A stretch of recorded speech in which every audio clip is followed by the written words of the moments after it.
एकीकडे खाणी सुरू करताना परवाने मिळवण्यासाठी अहवाल तयार करावा लागणार हा एक प्रश्न असतानाच आता खाणी सुरू होताना गावातल्या जलसाठ्यांची सुद्धा निगा राखणं तेवढंच महत्त्वाचं आहे. कारण खाणींची खोली वाढल्यामुळं पाणी पातळी खाली जाऊन गावातल्या पाण्याचं प्रमाण कमी झाल्यामुळं शेती करणं अशक्य झालंय. त्यामुळं खाण कंपन्यांच्या विरोधात मुंबई उच्च न्यायालयात धाव घेणारे पर्यावरण कार्यकर्ते आणि पिसुर्ले शेतकरी संघटनेचे अध्यक्ष हनुमंत परब यांनी सुद्धा गोव्यात पुन्हा खाणी सुरू करायच्या असतील तर राज्यातील जलसाठे खराब होणार नाहीत आणि वनसंपदा नष्ट होणार नाही याकडे खाण कंपन्यांनी लक्ष द्यावं असा इशारा दिलाय.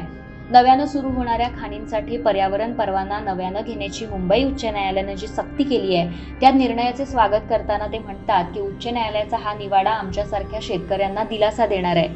खाण कंपन्यांमुळे आमच्या शेतीत गाळ साचल्यानं तसंच पाण्याचे स्रोतही नष्ट झाल्यानं मागची 25 वर्ष आमच्या भागातील शेतकऱ्यांना शेती करणं अशक्य झालंय.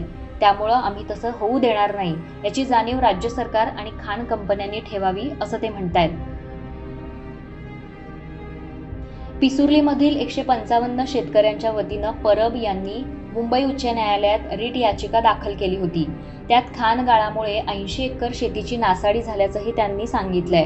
त्यांची ही याचिका निकालात काढताना शेतात गेलेला गाळ खाण खात्यानं खाण कंपन्याकडूनच काढून घ्यावा असा महत्त्वपूर्ण निकाल न्यायालयानं दिला होता.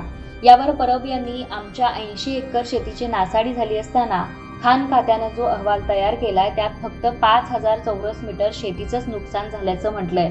यासंबंधी आम्ही लवकरच खात्याकडे दाद मागू आणि शेतकऱ्यांसाठी आंदोलन करताना परब यांनी त्यांच्या कार्यकर्त्यांना पोलिसांनी कोठडीत डांबून मारहाणही केली होती याची माहिती दिली आहे. शेती हेच आमचं जगण्याचं साधन आहे. त्यामुळं कुठल्याही खाणींमुळं शेती करण्यात बाधा आल्यास आम्ही ते सहन करणार नाही. फक्त शेतीच नव्हे तर आमचे पाणीसाठे वनराया यांची राखण होण्याची गरज आहे. खाणींसाठी जे पर्यावरणीय परिणाम अहवाल तयार केले जाणार आहेत त्यात ही सगळी वस्तुस्थिती येणं गरजेचं आहे. ती न आल्यास या अहवालांना आम्ही विरोध करू, गरज पडल्यास रस्त्यावरही उतरू असं त्यांनी सांगितलंय.